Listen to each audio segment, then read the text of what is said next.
في حكمة جميلة جدا بتقول: طالما الطماع موجود فالنصاب بخير.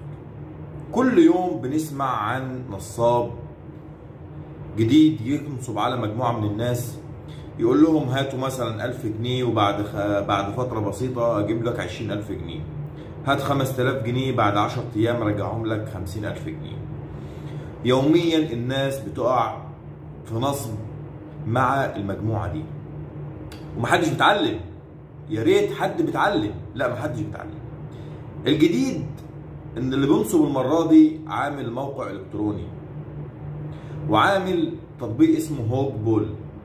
التطبيق ده اوهم الناس ان هو بيشتري الات ومعدات وحاجات وان انت تدفع 10 دولار تاخدها بعد 20 يوم 100 دولار 200 دولار زي ما هو بينصب عليه. طيب ايه اللي حصل؟ مجموعة الناس دي اوهموا الناس ان هم فعلا معاهم موقع الكتروني صادق وان هم فعلا بيشتغلوا وبيكسبوا فلوس، وقالوا لهم وجمع مبالغ كبيرة جدا وفعلا كان بيدي ارباح، علشان النصاب صدقه بيبان لما بيدي ارباح الناس بتثق فيه. بس هو في الاول بيدي ارباح بس بعد كده بياخد منك انت، طبعا بتقول ده ايه ده هو اداني ارباح، ده هو صادق فعلا. تروح تجيب انت اصحابك وتجيب زمايلك وتجيب قرايبك وتبيع كل ما تملك وترجع تديله مبالغ اكبر من اللي انت كنت عاتها له في الاول. هو في عامل نفسه مبلغ معين او رينج معين، اول ما يوصل عنده هيبدا يهرب على طول. هوكبول عمل نفس الموضوع، مجموعه من النصابين اجتمعوا مع بعض، وانا هعرض لكم الناس دي كانوا بينصبوا ازاي. انا هعرض لكم الصور دلوقتي، صورهم طبعا زي ما انتم شايفين. ازاي الناس دي تستغفل مجموعه كبيره جدا. ما انت ربنا عرفوه بالعقل، مره كان في مستريح واحد، مستريح اتنين، وهيفضل مستريح 1000 طول ما انت طماع وجشع.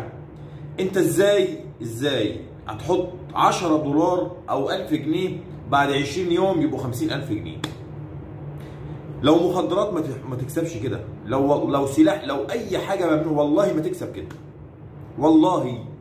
انما ده نصب يا حبيبي.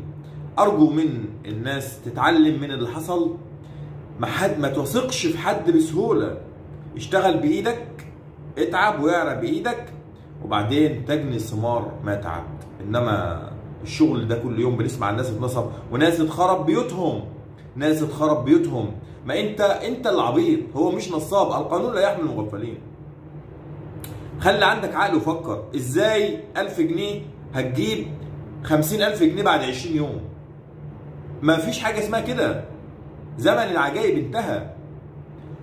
ركزوا كويس، ما تخليش حد يضحك عليك. فكر قبل ما حد يعرض عليك مشروع، ادرسه مره واثنين وثلاثه وشيل حته الطمع من عندك علشان ربنا يوفقك.